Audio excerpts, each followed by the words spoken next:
সময়। কথায় আছে আমাদের জীবনের প্রত্যেক মুহূর্ত স্বর্ণর মতো হয়। এবার হয় আমরা একে নিজেদের কাছে রাখতে পারি বা একে আমরা চলে যেতে দিতে পারি, কারণ এই ছোট ছোট মুহূর্তই আছে যা আমাদের জীবনকে গড়ে তোলে। এখন এই জীবন কেমন হবে তা আমাদের উপর নির্ভর করে। যদি আপনি একটা মুহূর্তের যত্ন না নেন, যদি আপনি এক মুহূর্ত ভালো না বাসেন, যদি আপনি এক মুহূর্ত স্নেহের আনন্দ না উপভোগ করতে পারেন, তাহলে দেখতে দেখতেই আপনার সমস্ত সময় নষ্ট হয়ে যাবে, আপনি জানতেও পারবেন না। অর্থাৎ এই সময় স্বর্ণ হতে পারে না। তবে আমরা একে স্বর্ণ বানিয়ে নিতে পারি আমাদের চেষ্টার মাধ্যমে।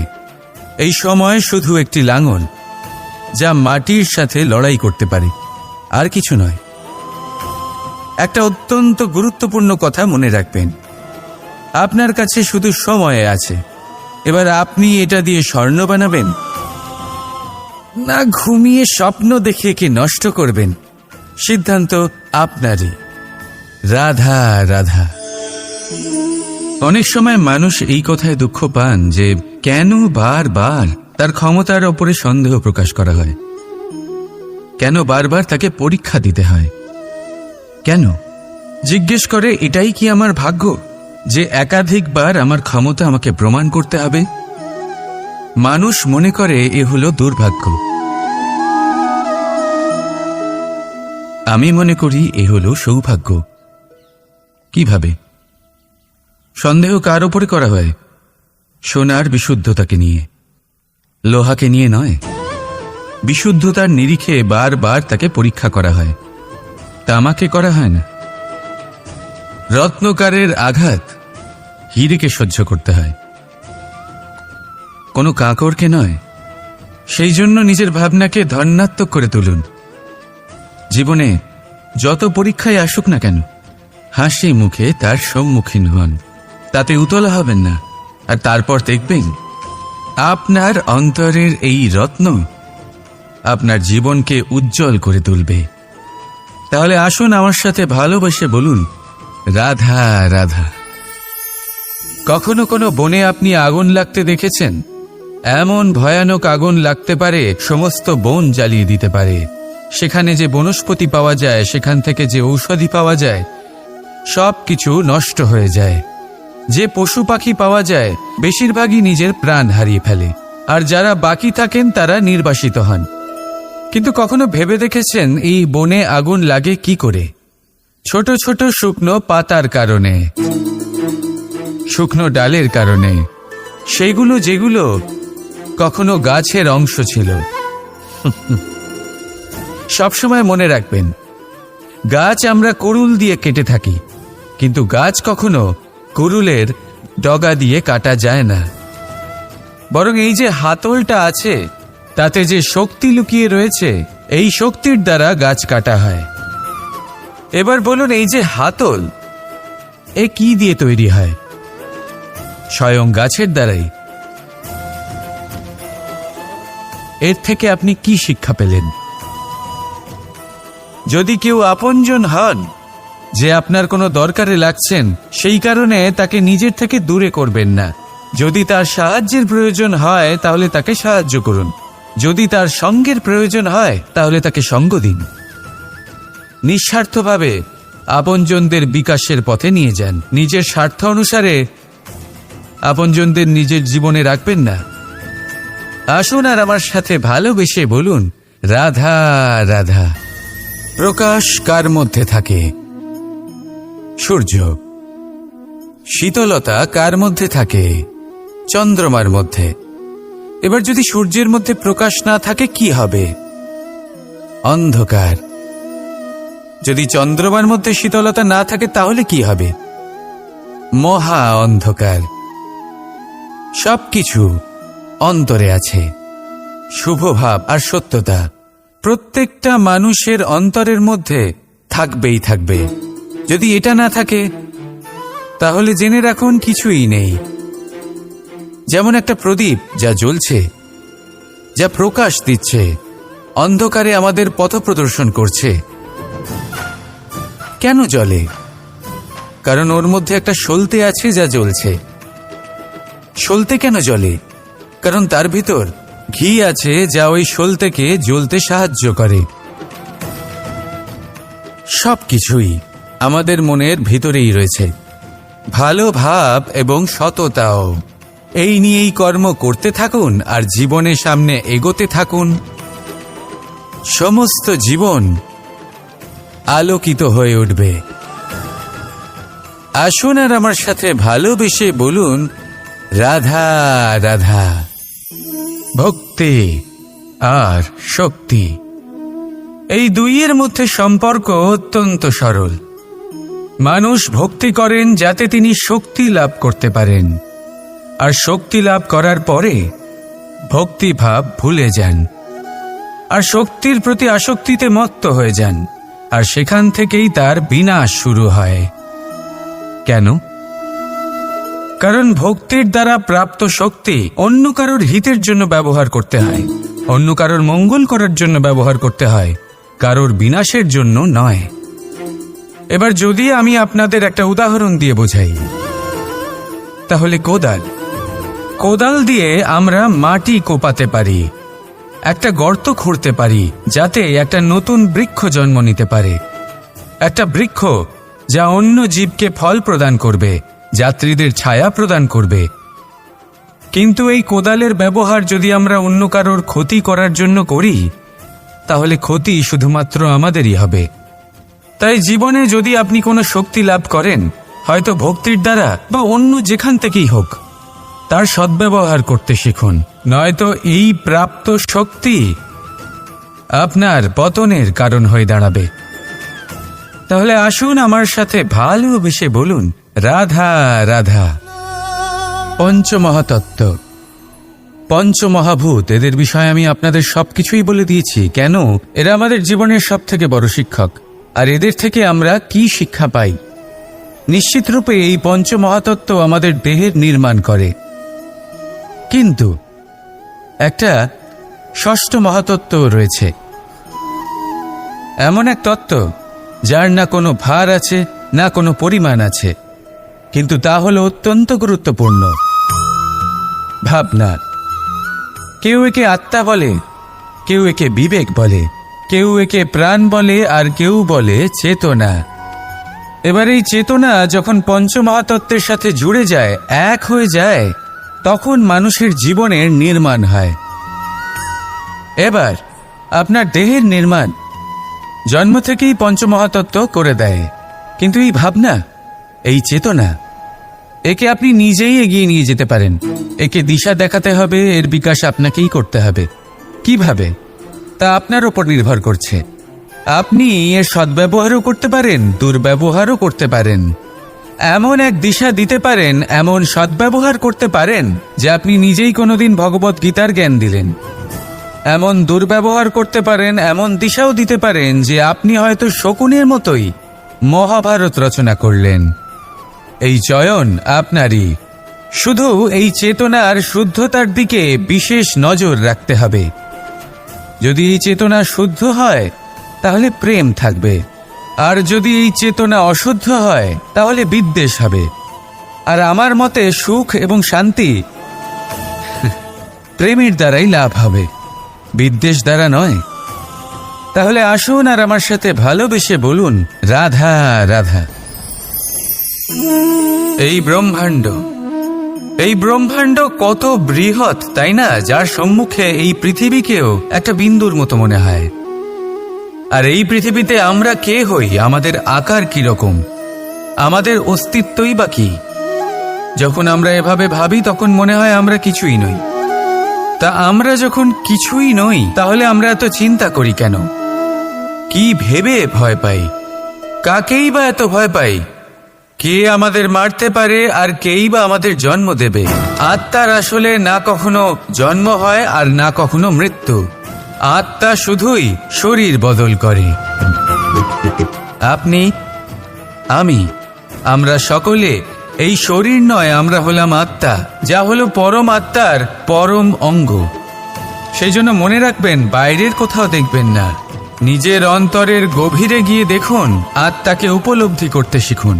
ক্লেশ, ভয়, চিন্তা, এই সব কিছুর থেকে নিজেকে দূরে রাখুন, তাহলেই উপলব্ধি করতে পারবেন পরমাত্মা কে। তাহলে আসুন আমার সাথে ভালোবেসে বলুন, রাধা রাধা। কখনো ঘোড়া আর তার ঘোড়সওয়ারিকে দেখেছেন? ঘোড়ার ডান এবং বাম দিকে যেন একটা পর্দা লাগানো থাকে। তার কারণ কি? যাতে ঘোড়া অন্য কোনো দিকে দেখতে না পায়, শুধুমাত্র সামনে দেখে আর সেই দিকেই এগোতে থাকে। বলতে গেলে এটা খুব সাধারণ ব্যাপার, কিন্তু এর পেছনে খুব বড় এক বিজ্ঞান লুকিয়ে রয়েছে। আপনি যদি জীবনে নিজের লক্ষ্যে পৌঁছতে চান, তাহলে আপনাকে এদিক ওদিক তাকানো বন্ধ করতে হবে, শুধু সামনে নিজের লক্ষ্যের দিকে তাকিয়ে থাকতে হবে। তখনই জীবনে সাফল্য লাভ করবেন। ঘোড়া তো শুধুমাত্র এক পশু, তার উপরে লাগাম পরাতে হয়, চোখের ডান এবং বাম দিকে পর্দা পরিয়ে দেওয়া হয়। আপনি হলেন মানুষ, আপনাকে লাগাম কে পরাবে? কেউ না, এটা আপনাকে নিজেকেই করতে হবে। মনের গভীরে প্রবেশ করুন আর আবেগগুলিকে লাগাম পরান, তাদের নিয়ন্ত্রণ করতে শিখুন। আর নিজের দৃষ্টি সামনে, শুধু নিজের লক্ষ্যের দিকে। মনে রাখবেন, যদি আপনার দৃষ্টি শুধুমাত্র নিজের লক্ষ্যে থাকে, তাহলে লক্ষ্য ভেদ অবশ্যই করবে। যদি একাগ্রতা এদিক ওদিক চলে যায়, তাহলে লক্ষ্য হারিয়ে যাবে। রাধা রাধা। দাদা আমাকে সব সময় জিজ্ঞাসা করেন যে, কানাই, তোমার এই মুখের হাসি, তোমার মুখে সব সময় কেন থাকে, কিভাবে থাকে? সামনে শত্রুপক্ষকে দেখেও ধৈর্য হারাও না, কেউ তোমার নিন্দে করলেও তার সাথে ঝগড়া করো না, কেউ তোমার বিষয়ে খারাপ ভাবলেও তাকে ঘৃণা করো না। কিভাবে আর কেন করো? আপনার মনেও নিশ্চয়ই এই প্রশ্ন আসে। এবারে বলি, এর উত্তর অত্যন্ত সরল। কখনো দেখেছেন গরু আর তার বাচ্চাকে কিভাবে সে তার মায়ের দুগ্ধ পান করে? সুখে থাকে, কারণ ও জানে যে ওর মা এই দুগ্ধরূপী অমৃত ওকে খাওয়াতেই থাকবে। ও জানে যে এই সময় শুধু ওর জন্য, যাতে ও নিজের মায়ের এই দুগ্ধরূপী প্রসাদ গ্রহণ করতে পারে, আর সেই জন্য ও সুখে থাকে। সেইভাবেই এই জীবন হলো ভালোবাসা। এতই ছোট হলো এই জীবন যে ভালোবাসার জন্য কম পড়ে যায়। ঘৃণা করে কেন সময় নষ্ট করব? আমি এটাই করি, আপনিও এটাই করুন। ভালোবাসুন, সবার মধ্যে ভালোবাসা ছড়ান, আর এই ভালোবাসার সাথেই বলুন, রাধা রাধা। বন্ধু আর শত্রু, প্রত্যেকের জীবনের একটা বড় অংশ এর উপরে নির্ভরশীল হয়ে থাকে। আপনার জীবনের সফলতা আর অসফলতাও এর উপরে নির্ভরশীল। কিন্তু এই বন্ধু এবং শত্রুদের খুঁজে পাওয়ার জন্য আপনাদের বাইরে যাবার প্রয়োজন নেই, কারণ এরা স্বয়ং আপনার ভেতরেই আছে। আপনি যদি বিনম্র থাকেন, যদি আপনি নিরন্তর প্রয়াস করতে পারেন, তাহলে আপনার কোনো বন্ধুর প্রয়োজন নেই। যদি আপনার মধ্যে অহংকার থাকে, যদি প্রতি কথায় আপনার মধ্যে ক্রোধ উৎপন্ন হয়, তাহলে আপনার শত্রুর কোনো প্রয়োজনই নেই। নিজের অন্তরের এই বন্ধু ও শত্রুকে চিনুন, আর আমার সাথে ভালোবেসে বলুন, রাধা রাধা। আপনি জীবনে কখনো দেখে থাকবেন অথবা শুনে থাকবেন যে মানুষ যখন দুধ পান করে, তার মধ্যে যদি কোনো মাছি এসে পড়ে, সে আর সেটা পান করে না, সেই দুধকে কোথাও ফেলে দেয় সে। কিন্তু ভেবে দেখুন, এখানে পরিস্থিতি একটু আলাদা হলে, দুধের বদলে ঘি থাকলে মানুষ কি করে? সেই ঘি ফেলে দেয় না, সেখান থেকে মাছিটাকে বের করে ফেলে দেয়। এটা দিয়ে আমরা কি শিক্ষা পেলাম? এটাই যে এখানে মাছি গুরুত্বপূর্ণ নয়, গুরুত্বপূর্ণ হলো সেই খাবার, ঘি। এবারে ভাবুন, দুধ আর ঘি এই দুই উৎপন্ন হয় গরু থেকে, তাহলে বেশি মাহাত্ম্য ঘিকে কেন দেওয়া হয়? তার কারণ, যে যত বেশি তাপ সহ্য করে সে তত উৎকৃষ্ট হয়, সে ততটা মূল্যবান হয়। এতটাই মূল্যবান যে যদি তাতে কোনো দোষও থাকে মানুষ সেটা গ্রাহ্য করে না। তাই মনে রাখবেন, এই পুষ্টি অপুষ্টি এ শুধুই নামমাত্র, কিন্তু পরিশ্রম করা, সংঘর্ষ করা, তাপ সহ্য করা, এটা মানুষের অনুভূতি। তাই নাম নিয়ে না ভেবে অনুভূতির ওপরে মনোনিবেশ করুন, তাকে গুরুত্ব দিন। আর আসুন আমার সাথে ভালোবেসে বলুন, রাধা রাধা। মায়ের আরেকটা সবথেকে মহান গুণ পরিস্থিতির সাথে নিজেকে মানিয়ে নেওয়ার অদ্ভুত শক্তি। যেভাবে একজন মা নিজেকে মানিয়ে নিতে পারেন আর কেউ তা পারে না। মা একটা বিশাল নদীর মতো, যার গতিবেগ অপরিসীম, কিন্তু অহংকার একটুও নেই। যেভাবে একটা নদী পথের অনুকূলে প্রবাহিত হয়, সেভাবে একজন মা নিজের সন্তানের স্নেহে ঢলে পড়ে, পরিস্থিতি যাই হোক না কেন। সন্তানের ঘুমানোর সময়ের সাথে নিজের ঘুমানো, সন্তানের জাগার সময়ের সাথে নিজের জেগে ওঠা, সন্তানের পছন্দ মতো খাবার সে নিজের পছন্দের খাবার বানিয়ে নেয়। এটা মায়ের আঁচলই বটে, যা রোদে ছায়া হয়ে আসে, যা শীতে কম্বলের কাজ করে। মা এমন হয় যে সন্তানের যাতে ঘুম না ভাঙে সেই জন্য সে এক পাশ হয়ে ঘুমানোর অভ্যেস করে নেয়। আর পরিস্থিতির সাথে শুধুমাত্র সেই মানিয়ে নিতে পারে যে সন্তানকে প্রকৃত ভালোবাসে। এই মাকে আমার শত কোটি প্রণাম। রাধা রাধা। লোকজন আমাকে সবসময় এই প্রশ্ন করতে থাকে যে বন্ধুত্বের প্রকৃত অর্থ কি, এই প্রেমের প্রকৃত অর্থ কি। আর আমি শুধু হেসে যাই, কারণ এটা সেরকমই প্রশ্ন যেন কেউ জিজ্ঞেস করছে যে অনর্থের অর্থ কি। অনর্থ যখন হয়েই গেছে তখন তার অর্থ জেনে কি হবে। ঠিক সেইভাবেই সেই বন্ধুত্বের অর্থ কি, যাতে আপনার কোনো মতলব আছে। আর সেই প্রেমের অর্থ কি, যাতে আপনার কোনো স্বার্থ আছে। এই দুই ভাব এমনই যাতে আপনার কিছু চাওয়া উচিত নয়, শুধুই দেওয়া উচিত। আপনার রাধা রাধা। আমরা মানুষেরা একসাথে থাকি, আনন্দ কষ্ট মিলেমিশে ভাগ করে নিই, প্রয়োজনে একে অপরের সাহায্য করি, সহায়তা নিও। কিন্তু সবসময় সাহায্য নেওয়া কি উচিত? এবার আপনাদের মধ্যে কেউ বলবেন একদমই উচিত, এতে ক্ষতি কি আছে? মানুষই তো মানুষের কাজে আসবে। একদম ঠিক বলেছেন আপনি, কিন্তু সব সময় সাহায্য নেওয়া একেবারেই উচিত নয়। কারণ যদি কথায় কথায় সাহায্য নেওয়া অভ্যেসে দাঁড়িয়ে যায়, তাহলে আপনি নিজে দুর্বল হয়ে পড়বেন। নিজেই সমস্যার সমাধান না করে আপনি কথায় কথায় অন্যদের থেকে সাহায্য নেবেন। আর দ্বিতীয়ত, সহায়তার সাথেই জড়িয়ে থাকে উপকারের আভার। তাই যার থেকে সাহায্য নিয়েছেন তার কাছে আপনাকে নত হয়ে থাকতে হবে। এই জন্য বিপদের দিনেও ভেবে চিন্তে সাহায্য নিন, কারণ বিপদ তো কিছুদিন পর কেটে যাবে, কিন্তু সেই উপকারের ঋণের ভার জীবনভর আপনার সাথে থাকবে। রাধা রাধা। যবে থেকে মানুষের জন্ম হয়েছে জ্ঞাতি পরিচিতির। আর আজকের যুগে ব্যক্তির মূল্যায়ন করা হয় এইটা দেখে যে তার পরিচয় কার সাথে যুক্ত, তার পরিচয় কোন স্তরে আছে। তাই তো আপনার আশেপাশেও এরকম অনেক মানুষ আছে যে নিজের পরিচয়ের জোরে নিজের কাজ করিয়ে নেয়। এমন অনেক মানুষ আছে যে নিজের পরিচয় দিয়ে কাজ পেয়ে যায়, ধন অর্জন করে। কিন্তু আপনি একটু ভেবে দেখুন, এটা কি ঠিক? পরিচয়ের ভিত্তিতে পাওয়া কাজ আপনার সাথে ততক্ষণ থাকবে যতক্ষণ আপনার তার সাথে মধুর সম্পর্ক থাকবে।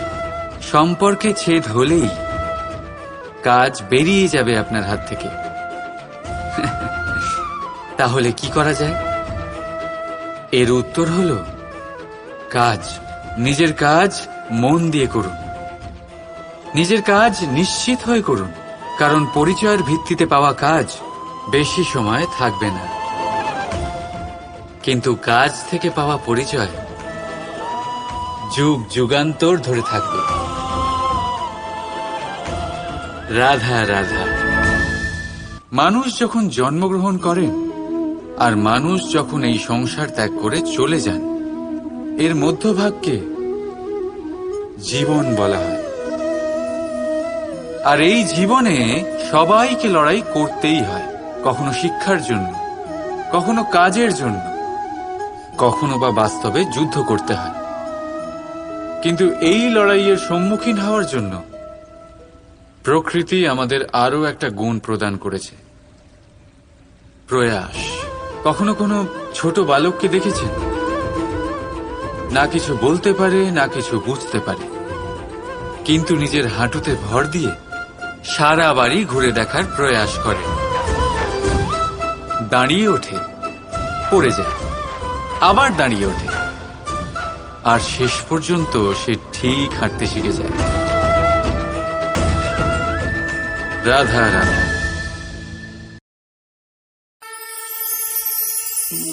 একটা সিদ্ধান্ত। এই জীবনে একটা সিদ্ধান্তের গুরুত্ব কি হতে পারে তা কখনো ভেবে দেখেছেন? একটা সিদ্ধান্ত সেই ভিত্তি হতে পারে যা আপনার পুরো জীবনকে বদলে দিতে পারে, এই সমস্ত সংসারকে বদলে দিতে পারে, ভবিষ্যৎ বদলে দিতে পারে। এই সিদ্ধান্ত যে কোন রাস্তা চয়ন করতে হবে, সেই সিদ্ধান্ত যে কখন সামনে এগোতে হবে আর কখন থেমে যেতে হবে, সেই সিদ্ধান্ত যে কখন যুদ্ধ করতে হবে আর কখন নিজেকে পিছু পা হতে হবে। এই সিদ্ধান্ত হলো খুব গুরুত্বপূর্ণ। আর আপনি তো এই সংসারে একা নন, তাই আপনার একটা সিদ্ধান্ত শুধু আপনার জন্যই নয়, সমস্ত সংসারের জন্য গুরুত্বপূর্ণ হতে পারে। এবার এই সিদ্ধান্ত আপনারই হবে। ভাবনা চিন্তা করে নেবেন, সাফল্য পাবেন। রাধা রাধা। লক্ষ্য, পথ আর সাফল্য, এই তিনটেই একে অপরের সাথে জড়িত, কিন্তু অনেকবার মানুষ এদের ঠিকভাবে বুঝতে পারেন না। তারা ভাবেন যে যেরকম লক্ষ্য হবে সেরকমই পথ হবে, সেই মতোই লক্ষ্য কঠিন হলে পথ কঠিন হবে, লক্ষ্য সরল হলে পথও সরল হবে। যদি আপনাকে আসল সত্যের সাথে অবগত করাই, তাহলে দেখবেন সবকিছুই এর উল্টো। লক্ষ্য নিজের পথ বানায় না, পথ সেটাই যেটা আপনি স্বয়ং নির্বাচন করে আপনি নিজে বানান। সেই অনুসারেই আপনি আপনার লক্ষ্যে পৌঁছতে পারবেন। সেই জন্য জীবনে যখনই লক্ষ্যে পৌঁছানোর পথের বিষয়ে আপনি কোনো সিদ্ধান্ত নেবেন, তাহলে তা ভেবে চিন্তে নেবেন, কারণ এই পথ অত্যন্ত গুরুত্বপূর্ণ। পথ যদি শুভ হয়, তাহলে লক্ষ্য আপনা থেকেই শুভ হয়ে যায়। তাহলে আসুন আমার সাথে ভালোবেসে বলুন, রাধা রাধা। কাল, আজ, কাল, এই চক্রেই মানুষের সম্পূর্ণ জীবন অতিবাহিত হয়। আর মানুষ কি করেন? মানুষ ভাবতে থাকেন গতকালের বিষয়ে, ভবিষ্যতের বিষয়ে। কাল উনি ভাবছিলেন আজকের বিষয়ে, আজ উনি সেই সময় পার করছেন, আর আজ কি করছেন? চিন্তা করছেন ভবিষ্যতের বিষয়ে। তাহলে কি দাঁড়ালো? কাল আমরা নষ্ট করলাম আজকের চিন্তায়, আজ নষ্ট করছি ভবিষ্যতের কথা ভেবে, আর কাল যখন আসবে তাকেও আমরা এইভাবেই নষ্ট করে দেব। আর কত সময় নষ্ট করবেন? দেখুন, বর্তমানকে চিন্তা করে নষ্ট করবেন না। আজ কর্ম করুন। যদি আজ কর্ম করেন, তাহলে আপনার ভবিষ্যৎ যতই খারাপ হোক না কেন তা অবশ্যই ঠিক হবে। আর আপনার ভবিষ্যৎ, এই সামনের রাস্তা যতটাই কঠিন মনে হোক না কেন, আপনার পথ প্রশস্ত হয়ে উঠবে। তাহলে কর্ম করুন, শ্রেষ্ঠ কর্ম করুন, আর আমার সাথে ভালোবেসে বলুন, রাধা রাধা। এই উই ধরা গাছের গুড়ি দেখতে পাচ্ছেন আপনারা? কোনো এক সময় এটা একটা সুগঠিত কাণ্ড ছিল। কোনো একদিন এক সুদূর বন থেকে একটি উই পোকা এখানে আসে, এতে বাসা বানায়। এই গাছের গুড়ি তখন কোনো প্রতিবাদ করেনি। তারপর দেখতে দেখতে সময়ের সাথে আরো উই এখানে জমাট বাঁধে, আর ক্রমাগত তাদের সংখ্যা বাড়তে থাকে। আর দেখতে দেখতেই এই কাঠের গুড়ি আর প্রতিবাদ করার মতো অবস্থাতেই থাকে না, নিজেই এক শুকনো কাঠে পরিণত হয়। কিছু বুঝতে পারলেন? অসৎ সঙ্গ, অসৎ অভ্যাস সময় থাকতে থাকতে বন্ধ করে দিন। আর যদি এরম না হয়, এ আপনার জীবন চক্র স্তব্ধ করে দেবে। রাধা রাধা। এই জীবন, এই জীবন দেখতে গেলে কিন্তু খুবই কঠিন। এই জীবন কি করি হে নারায়ণ, এটাকে একটু সহজ কি করে করে তোলা যায়, এই প্রশ্নই তো আসছে মনে। এর উত্তর স্বয়ং সেই মানুষের মধ্যেই লুকিয়ে, তার সিদ্ধান্তে, তার নির্বাচনের মধ্যে লুকিয়ে। এবার জীবনের যে কঠিন সময়গুলো থাকে সেগুলো সেই প্রসঙ্গের মতোই হয়। যেমন ধরুন, আপনি হাঁটছেন হাঁটছেন আর হঠাৎ করে পায়ে কাঁটা ফুটে গেল। এবার আপনি কি করবেন? এমনও ব্যক্তি আছেন যারা সেই কষ্টের কারণে, সেই কষ্ট পাওয়ার ভয় পিছিয়ে আসেন। এমনও কিছু ব্যক্তি থাকেন যারা সেই আঘাতে নিরাময় করার জন্য সময় নষ্ট করবেন, কতটা জানি না। এমনও কিছু ব্যক্তি থাকতে পারেন যিনি হয়তো সেই কাঁটাকে তুলে নিয়ে তার ব্যবহার গজালের মতো করবেন, তাকে দেওয়ালে পুঁতে একটা সুন্দর ছবি লাগাবেন, যাতে সেই দেওয়াল আরো সুন্দর দেখতে মনে হয়। এটাই জীবনের সাথেও হতে পারে।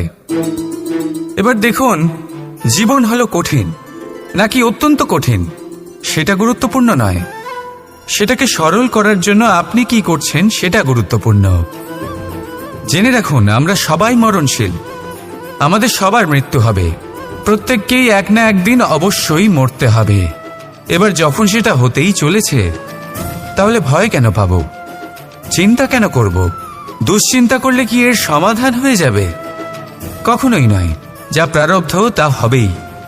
তাই জীবন এই কিছুক্ষণ আপনাকে বাঁচার জন্য দিয়েছে, তা বাঁচতে শুরু করে দিন। জীবনে যা পরিস্থিতি আসুক তা ধন্যাত্মক দৃষ্টিভঙ্গি দিয়ে দেখা শুরু করুন।